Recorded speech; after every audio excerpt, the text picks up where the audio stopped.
안녕하세요. 포유환율연구소입니다. 이번 시간에는 주식이든 채권이든 외환이든 아니면 부동산이든 투자할 때 제1의 원칙에 대해서 설명하고자 합니다. 이 얘기는 저 얘기가 아니고 워런 버핏 얘기인데 가능한 손해보고 청산하지 말자.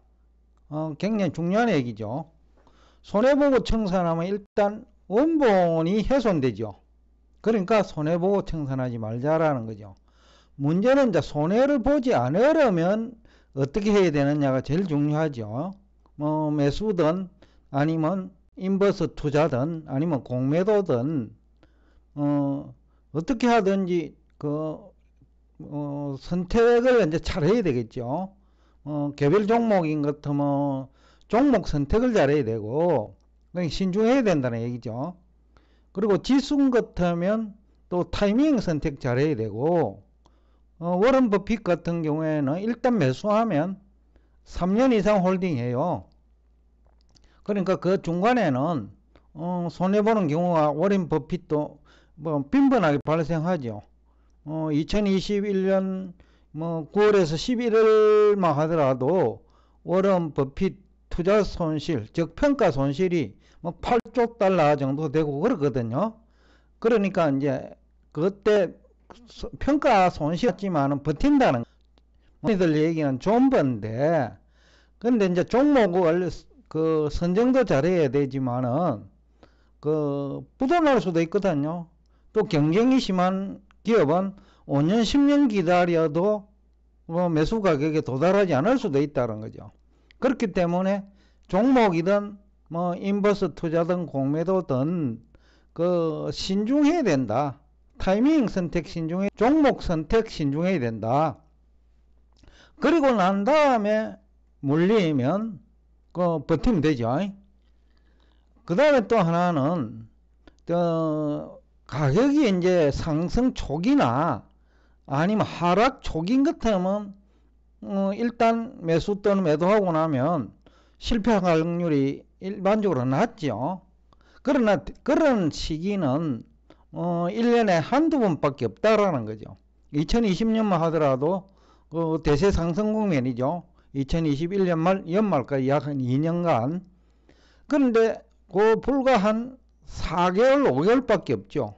그리고 가장 절묘한 타이밍을 잡기는 힘들어요. 그래서 워런 버핏은 좋은 주식을 적당한 가격에 매수하자라는 얘기를 하죠. 적당한 주식을 좋은 가격에 매수하는 것보다 좋은 주식을 적당한 가격에 매수하는 전략이 오히려 승리할 수 있는 지름길이다라는 얘기죠. 그러니까 종목 선정 잘 하자는 거죠. 그 다음에 분산 또는 분할 매수를 해야 됩니다. 왜냐하면 조금 더 자기가 투자하는 가격보다 내릴 수 있잖아요. 완벽하게 저점에서는 아무도 살 수 없다라는 거죠. 포유환율연구소가 9월부터 한 11일 동안 어떻게 보면 마음고생을 좀 했는데, 특히 우리 대표님이 마음고생을 했어요. 경우에 따라서는 한 10% 이상 하락한 경우도 있었으니까요. 그러면 이제 이것을 어떻게 버텨낼 수 있느냐. 그러니까 분산 투자를 하면 훨씬 더 이제 손실률이 줄어들겠죠. 또 하나는 분할 매수도 가능하겠죠. 분산 투자를 예로 들면 나스닥과 비트코인은 상관관계가 높죠. 코인 시장이. 그러니까 코인은 매도하고 나스닥을 매수하면 그거는 위험이 훨씬 줄어들죠. 그런 방법으로 분산 투자하는 방법이 있고, 또 분할 매수하는 방법으로, 그러니까 나스닥 100인 것 같으면 12,500 이하라고 하더라도 한 400에 30%, 그 다음에 11,500 정도에 또 30%, 또 11,000 이하가 되면 30%, 이런 식으로 하면 평균 매수 단가가 낮아지죠. 그러면 주가가 지수가 조금만 올라도 손해보지 않고 청산할 수 있죠. 그래서 이게 매수 타이밍도 중요하고 또 매도 타이밍도 중요하고 분산 투자도 중요하고 분할 투자도 중요하다. 그래야 손해보고 청산하지 않을 수 있다는 거죠. 그렇지만 대부분의 이제 자산시장 참여자들은 2021년 1분기에는 대세 상승 국면 초기인데 조금 오르고 나니까 이제 다 왔다라고 하면서 매도한 사람 많아요. 그때도 매도자 많이 당했어요. 2022년 9월부터 11월처럼 많이 당했죠. 그때도 이제 경기를 제대로 해석을 하지 못했다는 거죠. 쉽게 하면 미국 연준이 돈을 풀고 미국 재무부가 적극적으로 위기관리 대책을 내놓는 이러한 다양한 호재를 해석을 잘 못해가지고 대세 상승 국면에서 조금 오르니까 다 왔다고 공매도하고 인버스 투자한 사람 많죠. 그래가지고 당한 사람 많죠. 금년에도 마찬가지입니다.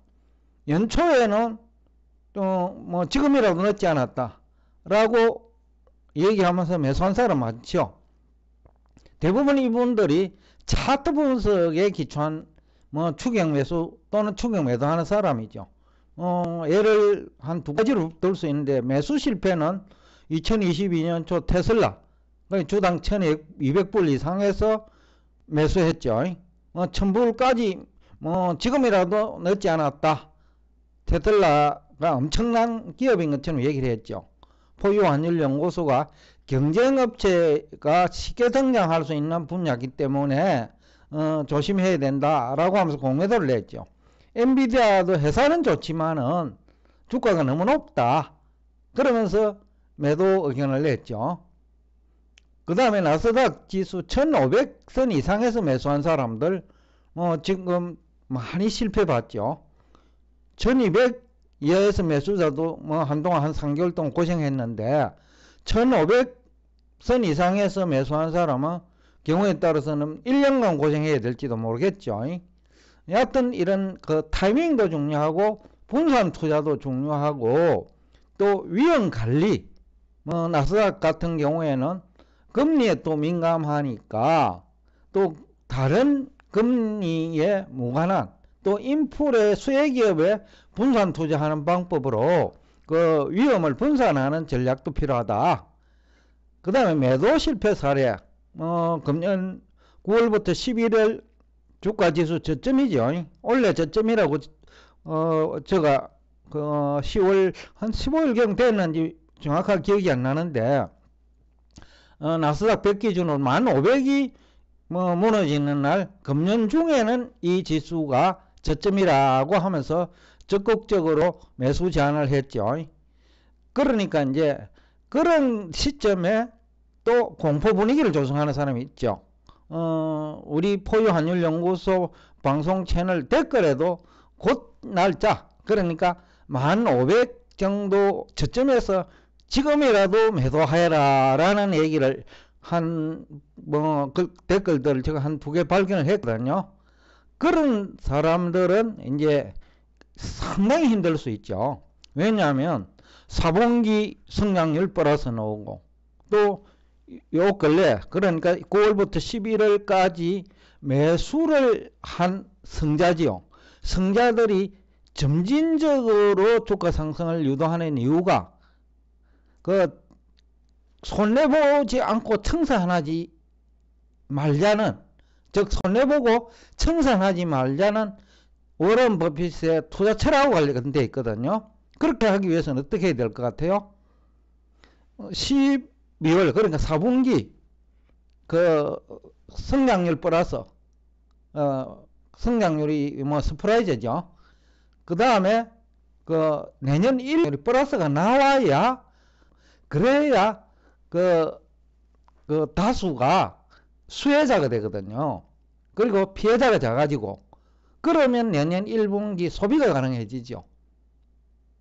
그리고 펀더멘탈 개선도 하고 또 지지선도 만들고, 그렇게 해야 손해보고 청산하지 않을 수 있기 때문에 점진적 상승을 유도하는 거예요. 그러니까 이런 것을 잘 읽어내야 되는데 그걸 모르고 차트만 보다 보니 그 매수를 해야 되는 시점에 공매도나 인버스 투자를 하고 매도를 해야 되는 시점에 원래 연체처럼요 매수를 하는 그런 바람직하지 못한 투자 행태가 자꾸 반복되는 거예요. 그러면서 주식 10년 해도 성공하지 못하는 거죠. 그런 잘못된 투자 행태가 습관화되면 주식 10년 하면 남는 거는 없고 오히려 깡통이 돼버려요.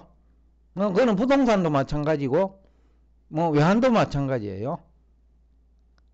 그 5년 내지 10년 만에 가장 낮아진 달러당 900 그때 얼마까지 갔죠? 1000한 5, 60까지 갔을 거예요. 그 시점에 1000원까지 간다고 얘기하면 1000원이 약 깨진다고 하면 그건 무책임한 거예요. 그럴 때는 환율 매수 타이밍이지 매도 타이밍은 아니다.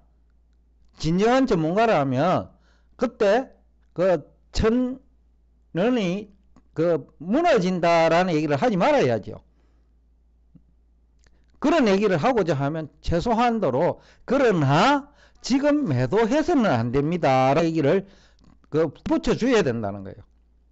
그렇지 않고 그냥 1000원 이하 갈 거다 무책임하죠. 또 미국 경제가 될 거다. 과거에 경험하지 못한 주가 폭락과 미국 경제 몰락이 있을 거다. 또 달러 몰락이 있을 거다. 이게 무책임한 거예요.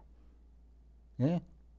그러니까 그 타이밍까지 다 계산을 해가지고 투자자들 대상으로 또 여러분들은 직접 시장에 참여해야 실패하지 않고 즉 투자 제1원칙을 그러면 손절매가 불가피한 경우도 있을 거 아니에요.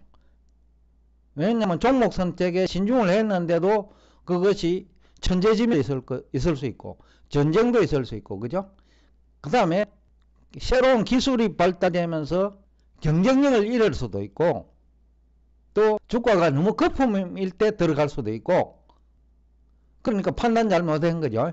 그런 여러 가지 이유 때문에 더 이상 가지고 있을 수 없는 경우가 있어요.